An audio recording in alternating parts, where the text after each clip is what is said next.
मैंने आपको बताया था कि आप प्रिंसेस कट के दोनों पार्ट को कैसे अटैच करेंगे। अगर आपने वो वीडियो नहीं देखा है तो मैं लिंक डिस्क्रिप्शन में बॉक्स में दे दूंगी, आप वहाँ से जा करके उसको देख सकते हैं।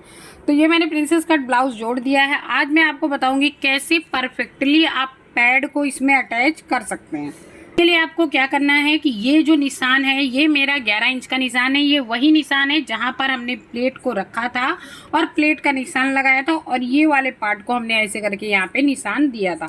वो निशान यहाँ पे हल्का सा बना था जिसको मैंने हल्का सा गाढ़ा कर लिया है। आप चाहे तो इंची टेप से नाप करके भी 11 इंच पे फिर से निशान लगा सकते हैं। पर एक चीज का ध्यान रखिएगा, इस पल्ले में अगर आपने यहाँ पे निशान लगाया तो इसके सामने वाले फ्रंट पल्ले में भी उसी जगह पे निशान जरूर लगा दीजिएगा, वरना एक दूसरे के ऊपर रख करके हल्का टैप कर दीजिएगा जिससे निशान एक दूसरे में कॉपी हो जाए। तो अभी ये निशान हो गया है, ये पल्ला अटैच हो गया है। ऊपर का पल्ला भी हमने अटैच करके पहले ही रख लिया है, आपको मैं दिखा देती हूँ। तो ये अस्तर वाला ब्लाउज है। तो ये मैंने आपको उस दिन जोड़ा था तो आपको बताया था कि जब अस्तर वाले ब्लाउज होते हैं जिसमें हम पैड लगाते हैं तो अलग अलग लगाते हैं, तो उसमें हम अलग अलग अस्तर जोड़ते हैं। तो ये मेरा अस्तर के दोनों पार्ट जुड़ गए हैं और ये मेरे कपड़े के दोनों पार्ट जुड़ गए हैं। तो आप देख सकते हैं, ये देखिए पूरा कटोरी का निशान भी एकदम अच्छे से बना हुआ है। अब मैं आपको बताती हूँ आप इसमें पैड कैसे अटैच करें। तो सबसे पहले पैड को ले लेना है और इसको डबल फोल्ड करना है। डबल फोल्ड करने के बाद इसको 4 परत में करना है, जैसे हम पराठा फोल्ड करते हैं ना वैसे ही, समझ गए ना, एकदम पराठे वाली लोई जैसा दिख रहा है ना। इसके सेंटर पार्ट पे आपको ऐसे निशान लगाना है। तो ये सेंटर पार्ट पे निशान लग गया। अभी यही निशान लगा के रुक नहीं जाना है। सेंटर पे हमने ये निशान लगा लिया है। अब इसके एक साइड में हमको सीधा निशान लगाना है। अब ये डबल फोल्ड है, हमने इसको 4 फोल्ड किया था। 4 फोल्ड में एक निशान लगाया था, उसके बाद इसको खोल लिया था और इसके आधे पार्ट पे हमने इसको डिवाइड कर दिया था। खाली आधे में निशान लगाएंगे, इधर वाले में नहीं लगाएंगे। आप चाहो तो पूरे में लगा सकते हो, पर ऊपर वाले से हमसे कोई लेना देना नहीं है, इसलिए हमने नीचे वाले में ही एक सीधी लाइन खींच दी। ये लाइन भी मैंने क्यों खींची है वो भी मैं आपको बताऊंगी। तो सबसे पहले हम इसको खोल लेंगे और खोलने के बाद इसकी उल्टी साइड से हमने एक बड़ी सुई ली है। सुई में हमने धागा डाला है, जहां पे हमने निशान लगाया था इस जगह पे हम सुई को इंटर करेंगे। आप 1-2 बार लगाएंगे तो इजीली लगा पाएंगे और बहुत ही अच्छे से लगा पाएंगे। अब हमने इसके सेंटर पॉइंट में सुई डाल ली है, ठीक है, आपने देखा ना ये सुई पड़ी हुई है। अब जो हमने यहाँ पे हमारा ये निशान लगा था, इस निशान से हमको इसको पार करा के बाहर लाना है। मैं बहुत ही सरल मेथड लेके आती हूँ कि आप सबको समझ में आ जाए और आप सब ये वीडियो देखने के बाद आप घर पे सिल सके। निशान से पार हो गई ये सुई और ये मेरा धागा भी देख सकते हैं अंदर पड़ा हुआ है। यहाँ से ही एक बार हम इसको पहले नॉट जैसा बांध लेंगे। सबसे पहले क्या करेंगे, नॉट जैसा बांध लेंगे, मतलब सेंटर में 2 बार सुई अंदर बाहर करके यहाँ पे हम एक निशान सेट कर लेंगे। आप देख सकते हैं ये हमारा सेंटर का पॉइंट। यहाँ से बाहर निकाला और इसी जगह से वापस से हम धागा बाहर साइड ले जाएंगे और उसी पॉइंट पे पहले निकाल लेंगे। इससे क्या होगा कि एक नॉट जैसी बन जाएगी और आपका धागा बाहर नहीं निकलेगा। अब जो ये हमने निशान लगाया है वो मैं आपको बता दूं, ये जो इसकी हमने सिलाई जहाँ पे दोनों कपड़ों को जोड़ा था, ये दोनों कपड़े इसी निशान के ऊपर आपको रख करके पहले एक लंबी सिलाई कच्ची लगा देनी है। तो कैसे लगानी है, यहाँ पे ये निशान आप देख रहे हैं, इसी निशान पे आपको सुई अंदर ले जानी है और इसी निशान से ये जो सिलाई लगी हुई है इसी सिलाई से हमको इसको बाहर ले आना है। ऐसा करने से क्या होगा, वैसे तो पैड गोल होता है, आपको कोई भी हरी आदमी कहेगा गोल पैड है, तो अगर टेढ़ा मेढ़ा लग भी गया तो क्या हो गया, ऐसा कुछ नहीं है। लेकिन अगर आप बिगनर हैं और आप भी पैड सेट करना चाहते हैं कि आपके दोनों पार्ट के जो पैड हैं वो एकदम एग्जैक्टली बैठे, जैसे इधर मैंने ये कपड़ा छोड़ा है 3 अंगुल का, तो दोनों पार्ट में एकदम बराबर आए। पीछे जो कपड़ा छोड़ा है वो भी एकदम बराबर आए, मतलब कहीं पे भी कपड़ा आगे पीछे कम ज्यादा ना हो। तो इसके लिए आपको ये करना पड़ेगा, तभी आपका पैड एकदम अच्छे से बैठेगा। जो लोग मतलब भाई जो लोग रूटीन में रेगुलर लगाते हैं, जैसे हम लोग रेगुलर लगाते हैं, तो उनको अंदाजा रहता है, क्योंकि वो इतना ज़्यादा ब्लाउज सिल चुकते हैं कि उनको आइडिया रहता है कि कैसे हम लगा रहे हैं और कहाँ पे आके हमारा ब्लाउज रुकेगा। लेकिन जो अगर आप स्टार्टिंग में अपने ब्लाउज सिल रहे हैं, घर पे पैड वाला सिल रहे हैं और आपका ब्लाउज इधर उधर ना जाए, तो आपको ये ध्यान में रखने की ज़रूरत है। तो अभी हमने देखे यहाँ से हम इधर आ रहे हैं और बड़ा बड़ा सा तागे से हम बड़ी बड़ी सी एक कच्ची रफली सिलाई कर देंगे, मतलब एक कच्चा कर लेंगे बड़ा बड़ा सा, कि जिससे हमारा जो पैड है वो इधर उधर ना भागे और एकदम परफेक्ट हो। तो कपड़े को खींचते हुए बाहर साइड आपको एक भी चपटी ना आवे, इस चीज़ का भी ध्यान रखना है। तो पूरे में हम ऐसे ही बड़ा बड़ा कच्चा कर लेंगे, पूरा राउंड जैसा एक कटोरी जैसा शेप हो जाए, ऐसा ही आपको करना है। थोड़ी थोड़ी दूर पे ही लगाना है, क्योंकि इसको अभी हम इसमें जब सिलाई लगा देंगे तो हमारा जो पैड है वो अच्छे से सेट हो जाएगा। उसके बाद आपको इसको ये सिलाई निकाल देने की ज़रूरत है, ये रहेगी नहीं। इसलिए बड़ा बड़ा हम लगा रहे हैं, क्योंकि इसकी सेटिंग अच्छे से हो जाए, मतलब पैड जो हमारा है वो इधर उधर ना भागे और दोनों पार्ट में पैड अच्छे से हमारा सेट हो जाए। आप देख सकते हैं पूरे में मैंने अच्छे से कच्चा कर लिया है, इसमें कहीं भी किसी भी प्रकार की कोई चपटी नहीं है, एकदम बराबर है। अब मैं आपको दिखाती हूँ, ये देखिए यहाँ पे मेरी सिलाई थी, ये जो सीधी लाइन है ये हमारी सिलाई पे आके ख़त्म हुई है। इसी तरह हम अपना दूसरा पार्ट में भी पैड को सेट कर लेंगे। सबसे पहले जो हमने यहाँ पे 11 इंच का सेंटर पे मार्क लगाया था, वहाँ से पैड को सेंटर में 4 फोल्ड में पराठे जैसा फोल्ड करना है। उसके बाद उसके सेंटर में एक निशान लगा लेना है, आधे में लाइन में निशान लगा देना है और उसके बाद इधर से सुई अंदर ले जानी है और जो ब्लाउज में हमने सेंटर पार्ट में निशान लगाया था वहां से बाहर निकाल लेना है सुई को। और जो आधा ये निशान सिलाई वाला है, इसको, ये जो आधा निशान हमने पैड में लगाया है, इसको ले जाके सिलाई वाले निशान में यहाँ से पकड़ लेना है और सबसे पहले यहाँ से कच्चा नीचे साइड तक कर देना है। उसके बाद चारों तरफ राउंडिंग में कर देना है। और एक चीज़ का याद ध्यान रखना है कि कपड़े को हल्का सा, बहुत ज़्यादा नहीं खींचना, हल्का हल्का खींचते हुए बाहर साइड से आपको पूरा कच्चा कर देना है, जिससे कि कहीं भी एक भी प्लेट ना पड़े, एक भी प्लेट कहीं ना पड़े, जिससे कि, क्योंकि आप इसके बाद इसमें सिलाई लगाओगे तो प्लेट पड़ेंगी। तो इसी तरह कच्चा कर देना है और आपका पैड इजीली पूरा सेट हो जाएगा। उसके बाद आपको क्या करना है, इसी तरह दूसरे में भी लगा लेना है और उसके बाद मैं दोनों में लगा लेती हूँ, फिर आपको दिखाती हूँ। तो आप देख सकते हैं मैंने दोनों पार्ट में सेम तरह से ही पैड लगा लिया है। अब आपको नापना है, अगर आपको नापना है कि आपके दोनों पार्ट में पैड सही लगे हैं या नहीं लगे हैं और एक दूसरे के ऊपर आ रहे हैं या नहीं आ रहे, उसको नापने के लिए आपको क्या करना है, आगे के हुक वाले पार्ट जहाँ पे हुक और आई बनती है, दोनों को सेंटर को ऐसे करके बराबर कर लेना है, ठीक है।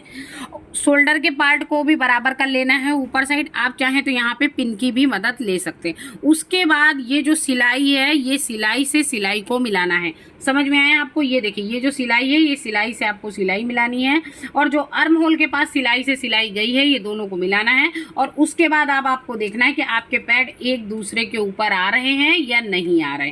तो आप देख सकते हैं मेरे दोनों पैड एक दूसरे के ऊपर आ रहे हैं और एकदम बराबर ही लगे हुए हैं।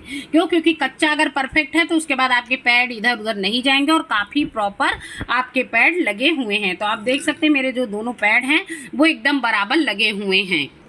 तो दोनों साइड के जो हमारे पार्ट हैं वो एकदम बराबर लगे हुए हैं। क्योंकि क्या होता है, बहुत सारे लोगों की ऐसी क्वेरी होती है कि ब्लाउज के एक साइड में देखो मेरा पैड अच्छा लगा, दूसरे साइड में थोड़ा ऊपर चला गया है, थोड़ा दाएं ज़्यादा हो गया, थोड़ा बाएं ज़्यादा हो गया या थोड़ा नीचे ज़्यादा चला गया। तो अगर आप इस तरह नापते हैं अपने पैड को तो आपके पैड हमेशा परफेक्ट लगेंगे। दोनों पैड एज इट इज़ एक जगह रहेंगे और ऊपर नीचे नहीं जाएंगे। तो इस तरह पैड को नाप लीजिए और अब उसके बाद आपको कुछ नहीं करना है, मशीन की जो सुई है उसको ऊपर कर लेना है और ऊपर करके सिलाई का नंबर बढ़ा लेना है, मतलब कम से कम नहीं तो 3.5 या 4 के बीच में रख लेना है।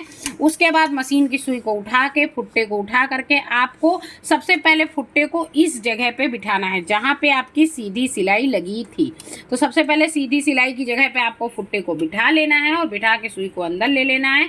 और अब आपको बीच के सेंटर पे ऐसे करके एक उंगली रख देनी है और उंगली रख के आपको एकदम गोलाई में सिलाई चला देनी है, बिना किसी टेंशन के। आप एकदम गोलाई में ऐसे करके आप सिलाई चला दीजिए। आपको उंगली नहीं हटानी है, एकदम प्रॉपर आपको गोल गोल सिलाई चला देनी है और आपका पैड देखिएगा एकदम परफेक्ट बैठ जाएगा और किसी प्रकार की कोई दिक्कत नहीं आएगी, एक भी चपटी भी नहीं पड़ेगी। तो देखिए मैंने सिलाई लगा ली है और 2 सेकंड में ही मेरा पूरा सिलाई लग गई है। मैं आपको इसको निकाल के दिखा देती हूँ। इसको निकालने के बाद आपको ऊपर का धागा ऊपर काट देना है और नीचे के धागे को नीचे कट कर देना है। और ऐसा करने से आपको एक बात और भी बताऊं, आपने बहुत सारे ब्लाउज में देखा होगा जो बीच का ये पार्ट होता है, यहाँ पे जैसे सुई से सिल देते हैं तो ये जो पैड होता है ये बीच का अंदर दब जाता है। और जब ये अंदर दब जाता है और इसके बाद जब हम अस्तर का कपड़ा इसमें लगाते हैं तो वो बहुत गंदा दिखता है, मतलब ऊपर से दिखता है कि इस जगह पे आपका पैड दबा हुआ है। तो इस तरह अगर आप गोल गोल सिलाई लगाते हैं तो आपका पैड यहाँ सेंटर से दबता नहीं है, तो ब्लाउज भी एकदम परफेक्ट आता है। अभी आप देख सकते हैं मैंने चारों तरफ सिलाई लगा दी है और आप देख पा रहे होंगे जो मेरा ब्लाउज है, ये जो अब ये जो कच्चा जो धागा है इसको हम तोड़ देंगे। कच्चे धागे को पूरा मैंने निकाल दिया। देखिए 1 ही मिनट में पूरा धागा भी हमारा निकल गया है। ब्लाउज का जो पैड है वो एकदम सेट हो गया है और आप देख सकते हैं एकदम प्रॉपर हमारा जो पैड है वो एकदम सेट हो चुका है। इसी तरह हम दूसरे में भी सिलाई लगा लेंगे और आप देखिए अगर आपने कच्चा अच्छे से किया है तो कहीं भी आपकी एक भी चप्टी नहीं पड़ेंगी। ठीक है, तो इसी तरह हम दूसरे में भी सिलाई लगा लेंगे। उसके बाद ऊपर वाले कपड़े में कैसे अटैच करेंगे वो मैं आपको दिखाती हूँ। तो आप दोनों में देख सकते हैं मैंने पैड अच्छे से अटैच कर लिया है। एक ही कच्ची सिलाई में पूरा प्रॉपर अटैच कर लिया है। बीच में सिलाई, अगर बहुत सारे लोग कैसे पैड लगाते हैं कि पैड को यहाँ पे पहले सेंटर में अटैच कर देते हैं, उसके बाद ये किनारे की सिलाई नहीं लगाते और यहाँ पे जा कर के लॉक कर देते हैं सिलाई को। तो उससे क्या होता है यहाँ पे पैड बैठ जाता है जो फिनिशिंग में अच्छा नहीं आता है। इसलिए अगर आप साइड में किनारे में राउंडिंग में सिलाई लगाते हैं तो आपका पैड कभी भी बीच से बैठता नहीं है। तो अभी मेरा ये पैड एकदम सेट हो गया है। इसके बाद आपको क्या करना है, कुछ भी नहीं करना है। ऊपर वाले कपड़े को सीधे आपको यहाँ से पकड़ना है। सबसे पहले आपको आई वाला भाग में दोनों पार्टों को एक दूसरे के ऊपर डाल करके कच्चा कर देना है। अगर आप मशीन से करना चाहते हैं तो मशीन से कर दीजिए, मशीन से कर देंगे तो जल्दी हो जाएगा। अगर आप हाथ से करना चाहते हैं तो आप हाथ से भी कच्चा कर सकते हैं, लेकिन मशीन से करिए तो फटाफट से हो जाएगा। उसके नंबर आप बढ़ा दीजिए 4 पे और 4 के ऊपर की सिलाई आप इस पे लगा दीजिए तो आपका ये जो पैड है ये एकदम सेट हो जाएगा। तो सबसे पहले आपको दोनों पार्ट को पकड़ना है और सबसे पहले आगे साइड में ही कच्चा करना है। मतलब सिलाई जो है वो बड़ी बड़ी वाली आपको सबसे पहले आगे ही लगानी है। तो सबसे पहले आगे हमने सिलाई लगा दी है। इसके बाद यहाँ से कट कर देना है। नीचे साइड अभी सिलाई नहीं लगानी है। उसके बाद आपको सबसे पहले कहाँ सिलाई लगानी है, उसके बाद तुरंत आपको सबसे पहले शोल्डर पे सिलाई लगानी है। ये सारी चीज़ें आपको कोई नहीं बताएगा, मैंने आपको बताया है। और उसका एक कारण और भी है कि सबसे पहले ये वाली सिलाई और ये जो कपड़े वाली सिलाई है इसको ज़रूर मिला लीजिएगा। इससे क्या होता है, कभी कभी क्या होता है कि अस्तर का जो शोल्डर होता है, अस्तर का जो कपड़ा होता है वो शोल्डर के पार्ट में कम ज़्यादा ना पड़े। तो सिलाई पे सिलाई मिला करके ही सिलाई लगाइएगा, जिससे कि आपका कभी भी कहीं से भी ना अस्तर बड़ा पड़े और ना ही कपड़ा बड़ा पड़े। और वैसे भी जब आप कटिंग करते हैं तो दोनों पार्ट एकदम, अगर आप बराबर से एकदम कट करते हैं तो आपको ये प्रॉब्लम नहीं होनी चाहिए। तो अभी आप देख सकते हैं मैंने ऊपर यहाँ पे सिलाई लगा ली। सबसे पहले यहाँ सिलाई लगाई हुक पट्टी के पास, दूसरी फिर यहाँ लगाई और तीसरी सिलाई हम इधर से इधर में लगाएंगे किनारे साइड में। तो मेरे पार्ट एकदम अच्छे से जुड़ जाएंगे और ये जो पार्ट हमारे एकदम अच्छे से जुड़ जाएंगे तो उसके बाद हमको ये प्रॉब्लम नहीं होगी कि हमारा जो कपड़ा है वो अस्तर में अच्छे से बैठा है या नहीं बैठा है।